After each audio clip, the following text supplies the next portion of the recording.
जी, मैं हुरान अहमद शहीद और आप देख रहे हैं मेरा यूट्यूब चैनल।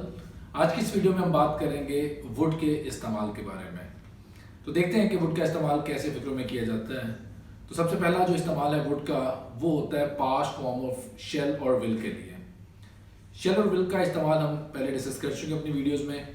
फ्यूचर टेंस में शेल और विल का इस्तेमाल करते हैं और हम एक और रूल भी डिस्कस कर चुके हैं अपनी प्रीवियस वीडियोज़ में, पास्ट फॉलोज पास्ट। तो अगर एक सेंटेंस में आप पास्ट टेंस का इस्तेमाल कर रहे हैं तो उस सेंटेंस के बाकी जितने भी पार्ट्स हैं या एक कन्वर्सेशन जो कॉन्टिन्यूस कन्वर्सेशन पास्ट टेंस में चल रही है तो उसमें अगर आपको शेल या विल का इस्तेमाल करना हो तो फिर आप शेल और विल का इस्तेमाल नहीं कर सकते। हमने रूल देखा था पास्ट फॉलोज पास्ट, तो उसी रूल के तहत हम पास्ट टेंस के फिक्रों में शेल और विल जहाँ पे लगाना होगा उनमें शेल और विल की जगह पे वुड का इस्तेमाल करेंगे जो शेल और विल की पास्ट फॉर्म है। अब इसमें गलती जो नॉर्मली स्टूडेंट्स करते होते हैं वो समझते हैं कि शायद विल की जगह पे वुड लगता है और शेल की जगह पे शुड लगता है, विच इज़ रॉन्ग। शेल और विल दोनों की पास्ट फॉर्म जो है वुड होती है, ये अपने जहन में रखना है। और आगे वुड के बाद हमेशा हम वर्ब की फर्स्ट फॉर्म का इस्तेमाल करते हैं। फॉर एग्जाम्पल जब हम कहते हैं कि जी अब एक फिक्र है जी कि उसने कहा मैं लाहौर जाऊंगा, अब कई लोग इसकी ट्रांसलेशन कर देते हैं he said that he will go to Lahore. अब चूंकि बाहर ही सेड आ चुका है तो अब सेड के बाद हम विल का इस्तेमाल नहीं करेंगे, हम कहेंगे he said that he would go to Lahore. ऐसे ही अगर हम कहेंगे जी she said that she would help me in my assignment, उस लड़की ने कहा कि वो मेरी मदद करेगी मेरी असाइनमेंट में। अब शी सेड पास्ट टेंस है तो आगे आप शेल और विल की बजाय वुड का इस्तेमाल करेंगे। तो शेल और विल की पास्ट फॉर्म के लिए हम वुड का इस्तेमाल करते हैं। वुड का एक और जो इस्तेमाल है वो होता है पोलाइट रिक्वेस्ट के लिए। जो आपने बड़ी पोलाइटली किसी से कोई रिक्वेस्ट करनी हो तो फिर आपको वुड का इस्तेमाल करना चाहिए। आप अपने टीचर से क्वेश्चन करना चाहते हैं तो आप कहते हैं sir I would like to ask you a question, मैं आपसे एक सवाल पूछना चाहूँगा। ये पोलाइटनेस को शो करता है, ये रिस्पेक्टफुल टोन को शो करता है।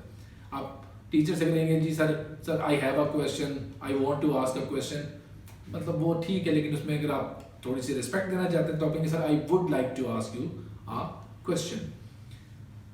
आप फॉर एग्जांपल कहीं किसी जगह पे खाना खाने के लिए बैठे हुए हैं, से दोस्त आपके आप रिक्वेस्ट करना चाहते हैं किसी खास किस्म की फूड के लिए, तो आप कहते हैं I would like to go for less spicy food, कि मैं लेस स्पाइसी फूड जो है उसको ऑप्ट करना चाहूँगा। तो यहाँ पे भी आप वुड का इस्तेमाल करेंगे। पोलाइट ऑफर्स के लिए अगर आप किसी को कोई ऑफर करना चाहते हैं उसके लिए भी वुड का इस्तेमाल किया जाता है। फॉर एग्जाम्पल आप किसी से पूछना चाहेंगे कि आप मेरे साथ लाहौर चलना पसंद करेंगे, आप उन्हें ऑफर करना चाह रहे हैं तो आप कहते हैं would you like to accompany me to Lahore. ऐसे आप किसी से पूछना चाहते हैं, ऑफर करना चाहते हैं कोई खाने पीने के हवाले से, तो आप कहते हैं would like to eat anything, क्या आप कुछ खाना पसंद करेंगे। तो पोलाइट रिक्वेस्ट के लिए और पोलाइट ऑफर्स के लिए हम वुड का इस्तेमाल करते हैं। वुड का एक और बहुत इंपॉर्टेंट यूज होता है और वो होता है पास्ट में की जाने वाली किसी हैबिट के बारे में। पास्ट में ऐसा एक्शन जो आप मुतवातर करते हो, एक हैबिट के तौर पे करते हो, तो उसमें हम वुड का इस्तेमाल करते हैं। ऐसे फिक्रों में हम यूज टू का भी इस्तेमाल करते हैं। फॉर एग्जाम्पल जब आप कहते हैं कि I use to play cricket when I was young, जब मैं जवान था तो मैं क्रिकेट खेला करता था। इसी फिक्रे में यूज टू की जगह पे अगर आप वुड लगा देंगे तो मतलब सेम रहेगा। तो I would play cricket when I was young, जब मैं जवान था तो मैं क्रिकेट खेला करता था। ऐसे ही पास्ट में हैबिट के लिए आप फॉर एग्जांपल कहते हैं कि जी we would wait for the university bus for a long time, हम बहुत देर तक यूनिवर्सिटी की बस का इंतजार किया करते थे। यहाँ वुड का इस्तेमाल यूज टू के लिए हमने किया है। इसी सेंटेंस को यूं भी कहते हैं कि we use to wait for the university bus for a long time. ऐसे ही आप कहते हैं कि she would always come late in her office, वो लड़की हमेशा अपने ऑफिस में लेट आया करती थी, मतलब she use to come late in her office, हमेशा अपने ऑफिस में लेट आया करती थी। अब वुड यू माइंड के साथ आगे फर्स्ट फॉर्म आईएनजी का इस्तेमाल जो ये भी आप एक पोलाइट रिक्वेस्ट के अंदाज में आप कर सकते हैं। फॉर एग्जांपल किसी को आपने कहना होगा जी कि अगर आपको बुरा नहीं लगे तो आप बाहर इंतजार कर सकते हैं, तो आप कहते हैं would you mind waiting outside for some time, तो क्या थोड़ी देर के लिए आप बाहर खड़े होकर इंतजार करना पसंद करेंगे। ऐसे ही किसी से आप टेबल में बैठे हैं, सॉल्ट आपको चाहिए तो आप कहेंगे would you mind passing salt to me, मतलब अगर आपको बुरा ना लगे तो क्या आप मुझे सॉल्ट पास करना पसंद करेंगे? Would you mind talking to me for some time? क्या कुछ देर तक या कुछ देर के लिए आप मुझसे बात करना पसंद करेंगे? तो इस अंदाज में भी पोलाइटनेस को शो करने के लिए और पोलाइट अंदाज में किसी से कोई रिक्वेस्ट करने के लिए आप वुड यू माइंड प्लस आगे फर्स्ट फॉर्म आईएनजी का इस्तेमाल करते हैं। वुड का इस्तेमाल हम कंडीशनल सेंटेंसेस में भी करते हैं, बहुत इंपॉर्टेंट इस्तेमाल है। अब कंडीशनल सेंटेंसेस में जब आपने पास्ट में किसी कंडीशनल सेंटेंस में बात करनी होगी, अगर वो मेहनत करता तो कामयाब हो जाता, ये फिक्र हमने वैसे पहले किया होगा, तो इसकी इंग्लिश होगी जी he would have succeeded if he had worked hard. If वाले पार्ट को हम हैड और थर्ड फॉर्म के साथ करते हैं, और जो दूसरा पार्ट होता है, दूसरी क्लॉज होती है, उसको हम वुड हैव और थर्ड फॉर्म के साथ करते हैं। She would have got the first position in her examination if she had not fallen ill.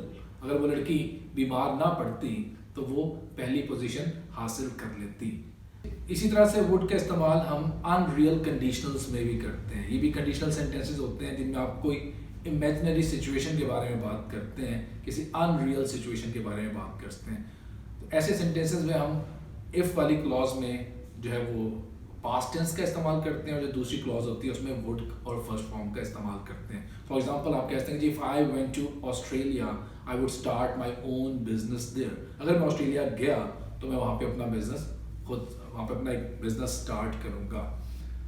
If I had some money I would help you. अगर मेरे पास कुछ रकम हुई, कुछ पैसे हुए, तो मैं आपकी मदद करूँगा। यहाँ पे हैड का इस्तेमाल पास्ट टेंस के लिए हम कर रहे हैं, हैज हैव की सेकंड फॉर्म के लिए कर रहे हैं। ऐसे आप कहते हैं कि जी if he became the prime minister of the country he would bring radical changes in the country. अगर वो मुल्क का वजीर आज़म बन गया तो मुल्क में बहुत बड़ी रेडिकल चेंजेस जो है उनको लेकर आएगा। तो ये था जी वुड का इस्तेमाल। हम वुड का इस्तेमाल शेल और विल की पास्ट फॉर्म के लिए करते हैं, हम वुड का इस्तेमाल पास्ट में की जाने वाली किसी हैबिट के लिए करते हैं, हम वुड का इस्तेमाल किसी पोलाइट रिक्वेस्ट या पोलाइट ऑफर के लिए करते हैं, हम वुड का इस्तेमाल वुड यू माइंड वाले एक्सप्रेशन में हम वुड का इस्तेमाल अगेन किसी पोलाइट रिक्वेस्ट के लिए करते हैं, और वुड का इस्तेमाल हम कंडीशनल सेंटेंसेस के लिए भी करते हैं। तो यहीं पे स्टॉप करते हैं, अगली वीडियो में इंशाल्लाह आपसे मुलाकात होगी। अपना ख्याल रखिएगा, अल्लाह हाफ़िज़।